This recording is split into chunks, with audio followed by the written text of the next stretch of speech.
Here's the reality. AMD GPUs look tempting.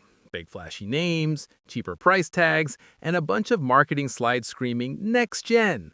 But once you scratch that shiny surface, you realize you just bought yourself a paperweight with RGB.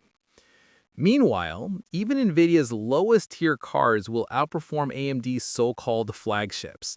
That's not a hot take, that's facts. Why? Frame generation. NVIDIA's frame generation is basically magic. It feels like actual native frames. Smooth, seamless. You forget it's even happening because it's that good. AMD's frame gen? Total joke. Artifact City, stutters, weird ghosting. It's so bad that people who tried it are the same ones crying online about fake frames. And let me tell you, the only people who say they hate fake frames are AMD users who tried their garbage version and thought that's what Nvidia is doing. Spoiler, it's not. Nvidia frame gen feels real. AMD frame gen feels like you spilled water on your monitor. And don't even get me started on DLSS versus FSR. DLSS is AI-driven, sharp, clean, and integrated into the way games are actually developed. FSR looks like you smeared Vaseline on your screen and then squinted.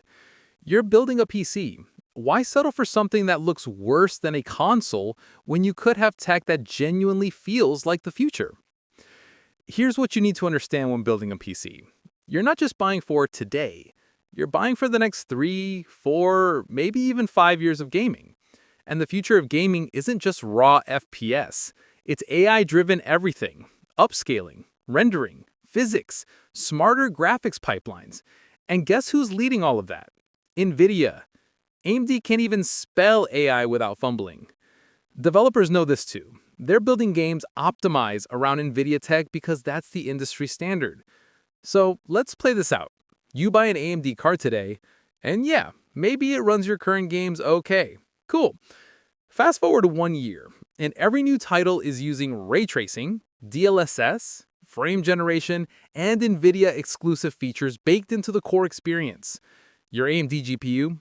It's sitting in the corner gasping for air, while an entry-level NVIDIA card is cruising along at 120 FPS with silky smooth AI-generated frames. You didn't build a PC, you built a machine that's already obsolete.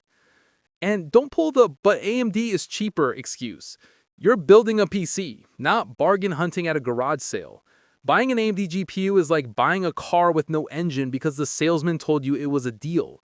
Sure, you save some money up front, but now you're stuck with a hunk of metal that doesn't actually perform. Saving $100 now just means spending $500 later when you realize your rig is choking on games it should have destroyed. Here's the real difference. NVIDIA cards aren't just for gaming. They're versatile. You can game, stream, create content, run AI workloads, edit videos, experiment with machine learning, whatever. They're built to handle everything. AMD cards? They're built to do gaming kind of sometimes and fall flat everywhere else. That's not what you want when you're building a PC. If you wanted a device that only plays games, you should have just bought a console. So listen, you're about to build a PC, don't sabotage it with an AMD GPU. Don't kneecap your build before it even boots up. Don't buy into the "it's cheaper" illusion when the long-term cost is frustration and obsolescence. If you actually want your build to last, to perform, and to grow with the future of gaming, there's only one option: Nvidia. Because when the dust settles, Nvidia is a difference between a real PC and an overpriced console. Choose wisely.